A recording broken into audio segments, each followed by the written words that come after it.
Here we go. Here we go. Here we go now. Here we go. Here we go. Here we let's get it. Let's okay. I ain't gonna act up too much. But what I do need to do really quickly is check and make sure everything look and sound good. And then I just want to talk for a few minutes because I am going to start getting ready to go out tonight. I am going to play some cards with some friends, some spades. And I am very excited because I need to play. I need to play, y'all. I'm telling you, I need to play some. Pow! Take them, pow! Take them cards. Come back as a mega mentor, as an advisor, a country coach like we were, dual coach with let me see. What am I looking for? I'm looking for me, right? I am looking, look at view your channel. We can do that. We can start out by doing that. Yep. And we are up and ready to go. And we're looking good. That's me right there. Oh, yeah, brother. That's me right there. Yeah, brother boy. Okay, what's going? Hey, you in here already? I miss seeing your space pictures. Always full of joy. Hey, friend, how you doing? It's good to see you. Okay, so let me go. Okay. Yeah, what's up? What's up? What's up? Yeah, my space pictures. I ain't been posting. Yeah, I haven't been posting a lot from spades. And I don't know, I'm not absolutely sure why. Um, yeah, I don't even know. I don't even know. Maybe I haven't been taking my phone out as often at the spades thing because I be occupied. You know what I'm saying? I be into it. Like the last few times I've played, we ran that table ragged. And it feels so good. The host was like, what did he say? He said, Robert, can't you let somebody else win sometime? I said, listen, if they better get the game up. Because if you're gonna win, you got to be good. I ain't gonna just let you win. No, I ain't letting nobody win if they can't play. Yeah, but we be teaching people too sometimes. So that be nice to teach new people and everything like that. That's something that I enjoy a lot. But yeah, I just coming in for a few minutes. I was just listening to this Amerie Tiny Desk Concert. I don't know if you heard it, but I just saw a few. It ain't been 10 minutes ago that there's mixed messages about like her performance and all this good stuff. And I was like, let me take a listen. So I listened to 2 songs so far, and she sounded okay, but something did sound a little off. And I was wondering if it's just her voice, because she has a very, you hear somebody on the record, and it's all tuned and it's all you know maximized and everything. Oh yeah, we teach people how to play. Yeah, we teach people how to play. I've taught so many people how to play spades, but not only spades, but bid whist. We have taught a slew of people and different groups of people. We've taught people how to play bid whist, spades, but bid whist is, we had a whole group, like most of them, half of them were brand new. And one of the people that I taught, I actually played in a tournament with him maybe last year, and we did okay. We didn't win, but we did pretty good. And he's not my regular partner though, but he's actually giving a party next Friday where it's going to be spades and bid whist. Oh, I don't believe in gatekeeping, especially you want to have more people to play with. You want to have more people to beat. I remember the last person that I seriously dated for like 7 months wanted to go to the spades parties and stuff, and I was like, you can't go if you can't play spades because that's all we do. We at the table and blah blah blah. We might do a little drinking, we might do a little smoking, we might do a little any other thing, but it's all about the spades table. That's where everything. If you don't know what's going on, ain't no reason for you to be there. Plus, that's my private time. Where I can just relax and chill. But I started teaching him how to play, and he like had an hour to and from work. So he would get on the app and be doing stuff, and then we would play at home. I would show him the hands and stuff like that. And finally, I thought he was ready, and he was ready because we got there. And let me tell you, we won like I think the very first time we won like 2 games, like off the bat, and then we lost, and then we won and lost. But like a few times we ran the table, so which was he's very very involved. And then we went down to play in Brooklyn at these guys. I don't know if you know the Love Brothers, but we went down to the Love Brothers place and played a few times, and he did great. We did some really good stuff. But yeah, so it was cool. But I love to play, and I don't mind teaching people how to play. And most people think I'm very good at coaching people on how to play, especially with BitWiz, because it's so difficult. And it's so, and the way I teach people is I don't tell them you got to do this, you got to do this, but I try to talk to them and give them the background information, of why you would or wouldn't. And if you make this decision, this happens. If you make that, then that might happen, blah, blah, blah, and all this good stuff. And, so that they can hit the road on their own and make their own decisions instead of just be like, oh, I don't know what to do. Yeah, but I forgot the track of whatever I was talking about. But anyway, so I'm going to play some space tonight there. And I usually play on Friday nights. So we're going to go play there on this Friday. But next Friday, I'm going down to Brooklyn to my other friend who's going to be hosting Space and BitWiz. And that is always a wonderful time. But he only does it once every, so often.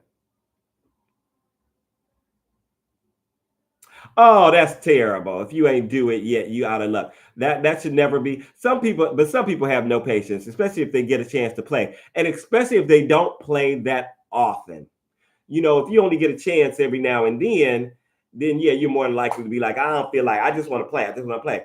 But because we've been doing this for years, every Friday night, or consecutively on Friday, it might be, let's say, 52 weeks out of the year. We might play 35 weeks out of the year minimum.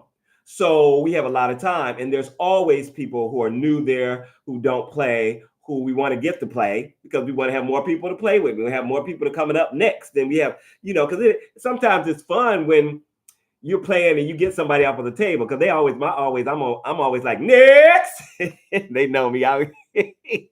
Hey, but if you got to sit there and play the same person, the whole night, it's fun, but it's not.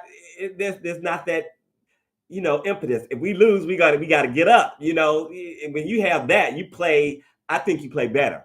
Because that you're gonna have to get your behind up. And suffer that and suffer that defeat, at least for a little while. Everybody look at you, oh, you got y'all, yeah. So yeah, it does become a little bit of community. And I run into some people sometimes who are like, oh yeah, he taught us how to play Space. Oh yeah, he taught us how to play BitWiz. And it's always really nice. It's always really nice to just have a bunch of people. And I try to do it whenever, whoever I'm playing with, and some people will be, even people are not teaching, and they'll be like, oh, can we just play? And it'll be like, calm down. We gonna beat you fast enough. Don't worry about it. We gonna whoop your tail quick enough. Don't you worry about that. Yeah, but I'm ready to go. But even though it says that it starts at 7, nobody ever gets there until 9:30, 10 o'clock.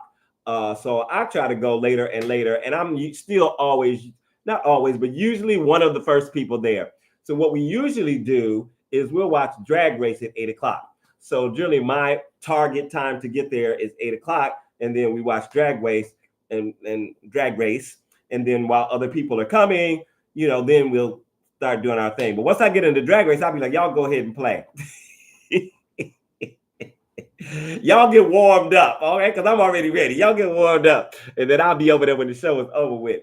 But yeah, and it is one of the things that kept me going throughout the pandemic, because we were still meeting up, and we were keeping small groups. So it was usually 4 to 8 people, and but like one of the guys was a nurse. And he was giving us all the latest information and stuff like that, and what was going on in the hospital where he worked and all that good stuff. And yeah, it was time to us to talk about like what we're going through during the week, and commiserate with one another, and just fellowship, really just a fellowship, and to have somebody. And with that, and with my Zoom classes, I had my writing classes. We were still doing writing classes on Zoom every Thursday. So that was every Friday. Then I had a little date. I call COVID Boo. COVID Boo used to come over a few times a week and hang out and whatever. You know what I'm saying? So it really kept me sane. I had my writing, I had my card playing, I had my little, my little piece, my little number, my little young number too. That actually lives. I don't know exactly what street he's on, but it's no more than like 8 to 10 blocks from me.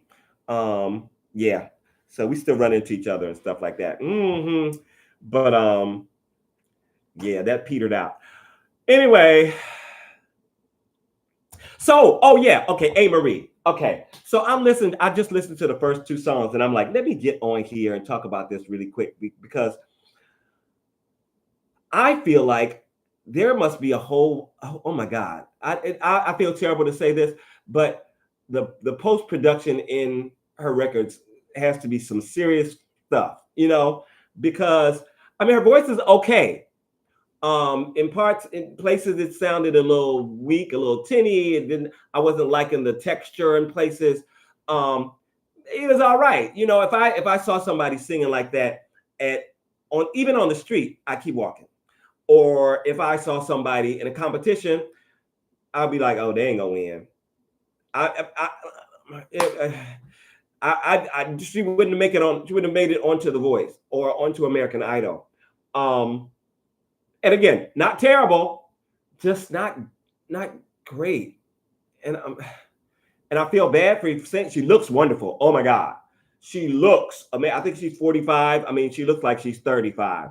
She looks really good, and she seems she's very happy and upbeat and all that good stuff. So I'm happy for her, but it just the vocals just weren't on point for me. Now I'm gonna listen to the rest, probably not today because I'm gonna be doing stuff and I want to shower and all that because it's been hot. And I was dancing this morning for TikTok. I learned 2 dances for TikTok this morning. And I just felt like getting up and doing my thing, right? So I just felt like getting up and dancing or whatever. So I decided to do 2 of these dances and I do them, until I get them. And then I do them a few times, record them a few times so that I can post them, spread them out and post them a few times or whatever. Because I noticed that a lot of times when I see somebody has gone viral, especially with a dance or something like that, I look at their, at their page, and a lot of times they have done this dance and posted it like a dozen times. And it might have gotten a 200 here, 1,700 there, 2,500 there. So it seems like it's more of a timing thing than just what the video is, So I try to do it now. I'm like, I post a few times here, post this a few times. And I just had it happen one time with a video that I've gotten 20, I don't want to overstate it, I'd rather understate it, but it's like maybe 25,000 this week. A video I did dancing got 25,000 views. And I'm like, I did not expect, I wasn't going to post it. I wasn't going to post because I was like, I didn't do it. I didn't feel like I did it that great or whatever. But then I posted it again and it got like 900 views. So I thought it would get more views. No, it didn't. It got less views. So you just don't know. But I enjoyed it because I got up today and I had been stopped up the last few days. My nasal passages, whatever, been stopped up. So I was feeling a little freer today, a little, I haven't been blowing as much and all that different stuff. And so I felt like, getting up and moving and stuff. Yeah, 25K. I was like, okay. So I felt like getting up and moving and stuff. And so I decided, I always have these dances saved that I might want to do because they're easy enough that they won't take me all day to learn. And they're fast, they're quick enough where I can just do it a few times and then go about my business. But I got to work out this morning because I did 2 of them and I must have gotten half a dozen or more takes of each. And it was hot too. I didn't realize it was so hot. So and I had this on and a pair of like tights with some shorts. Baby, I was sweating. By the time I was finished, I was like, I got my fan out. And I was like, So then I went live, to tell people, hey, I get a new video up. Come on and check it out. I was like, And so I posted one of each of the dance. Yeah, but yeah, it's hard. And someone was complaining on Reddit. She was like, oh, I did a promote on a video and it got 1,200 views, but I did pretty much the same video after that and it got 100 views. And she's like, I don't understand why. And I'm like, it's just TikTok, you just don't know. Sometimes you feel like you did something really, really wonderful and you put it together and it's so wonderful. And then you put it up and it gets 300 views. Then you do something and you just fly by night. You just ran through it and you just try to get out of the house or whatever. And it ends up getting 10,000 views. And you're like, that's what happened with the Tyler. Da, da, da, da, da, da, da, da. So was that little thing, no singing or anything like that, I remember. And it was just a little body wind or whatever. And I did it, didn't think nothing about it. 60,000 views. I think I might have 61,000 now. And it flew. It was quick. And I was like, really? I didn't do nothing. I just did a little whine or whatever, which I just reposted with Mariah Carey's new song. Have you heard Mariah Carey's new song? It's cute.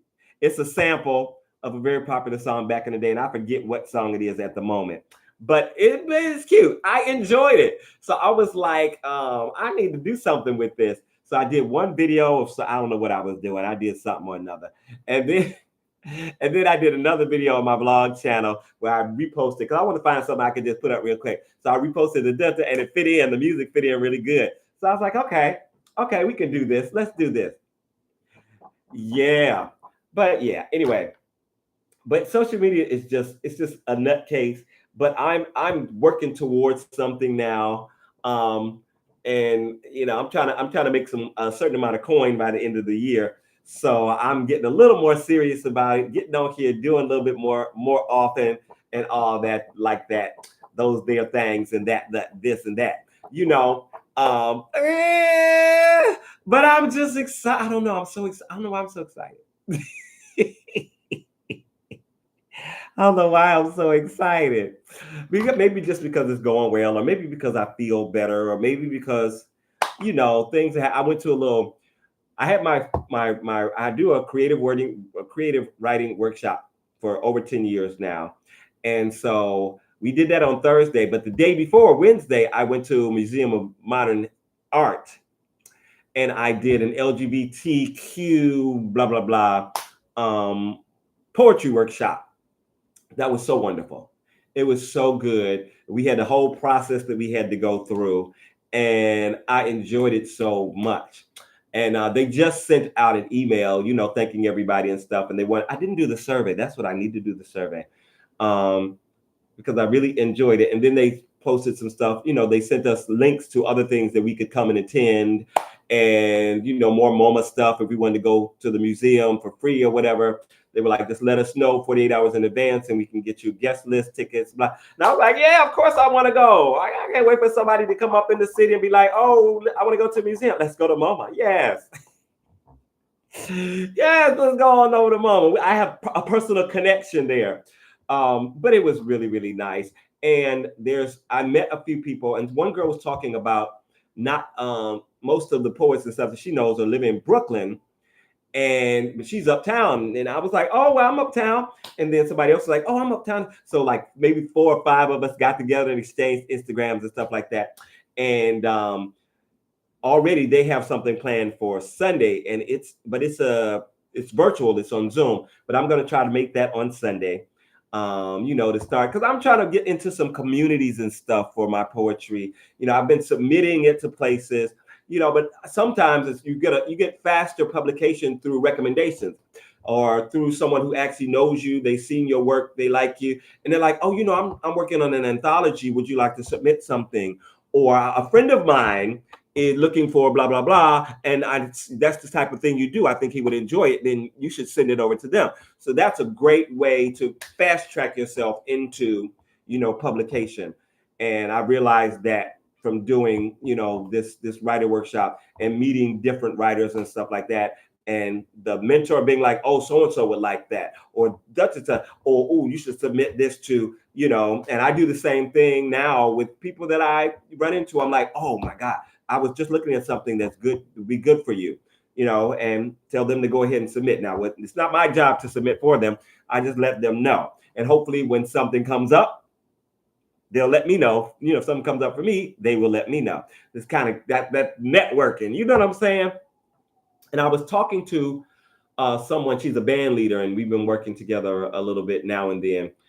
We worked together like maybe twice last year, and she was working on something in July that fell through. But we were talking about music, and she's already a songwriter and blah blah. And the other, she's like, "Oh, let me hear your stuff." And then she sent me her stuff, and blah blah blah. We got to. She was like, "Oh, are you into duets? Like, we should do a duet." And so, like, it's just the way things just kind of snowball, and you just never know where it's gonna go. And the dance song that I heard, the remix, she told me to listen to, because I'm into house music, I'm in dance music.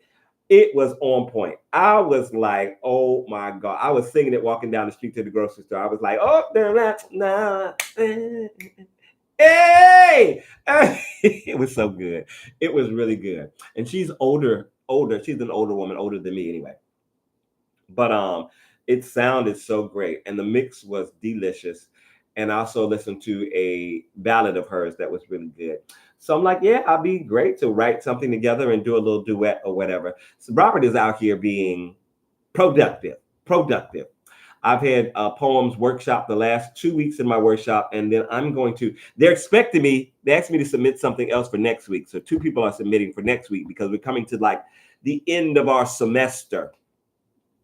And so we're trying to get more stuff in so that people's stuff can be heard or whatever, stuff that we're working on so that we can find our direction. And I don't think we'll go back until like September, October. So they asked me to submit something else, and they're expecting some poems because I've been submitting poems all this year, but I'm going to surprise them. I started a new short piece that's kind of in the African tradition of African fables, because I've been reading stuff about African fables, and something came to me and I started writing on it. So I'm like, yeah, I want to submit. I didn't tell them, but I'm just going to submit it and then see what they say, see what they think. You know what I mean? Just drop it on them. They won't be expecting it. I know they won't be expecting it because I've just been concentrating on poetry for the last, since August, pretty much. So it's been more than 6 months. It's just been this year that I've started. No, because I was submitting in August too. I started submitting last summer, last August. So yeah, I've been concentrating on poetry, but I've still been working on my short stories and stuff like that. I had started working on my first book, and I'm just not there yet. I'm not there yet. I want something more immediate. I don't want something that I've got to work on for the next 2 or 3 years to get it together. And I want some more immediate, and I can still be working on the book while I'm doing these other things. But yeah, I'm all into this African fable thing, and it's very Afrofuturism. I'm excited because I usually don't know when I start a story. I usually don't know where it's going. I kind of let it unfold as I'm writing, and I might have an idea, of in my mind, but I will let it go where it's going to go. But with this story, I already know the ending came to me after I started it, that one day I stopped at a certain point because I was like, I'm not sure what I want to do with it. And I think I need to just think about it. So the next day I was on the train and the ending came to me, where it's going. And I don't know how I'm going to get there, but I know where it's going to go. I know what the overall theme is. And so now I can continue, fleshing all of that out. And I don't want it to be long. It's already 600 words. So I'm thinking 1,800 to 1,000 words. I don't want it necessarily to be longer than that. It could end up being longer than that, but I'm shooting for it not to be too long. We got the first section together. Then we have the second section, a little more of what's going on, blah, blah, blah. And then closing it out in the third section and having the reveal or whatever. And, then sending it off. But it'll be good to have it workshop next week because they can, chime in and say, oh, I think it's going to do this, or, oh, I'm going to go, and I like where you did this, and I think you should work on that, and this is really good, and I like the wording here, and so this is the kind of things that we do in a creative writing workshop to help the author flesh out where they want to go with the work, pretty much, you know, and just give you ideas and feedback on what you've done so far, you know, how it's going. And a lot of times, I think my thing when I'm being one of the people that's uh, helping the author, the other author, another author in the class. Mine is to poke holes. My thing is poke holes. Like, well, you said here, but then over here you didn't. You said blah blah blah. You know, or you were doing this there, but then you changed it up there, and like that's not really. You need to go back and take a look at that. You know, that's kind of my thing. And one of the guys who is very far into his novel, he's like, Robert, I think of you as my editor because you catch everything.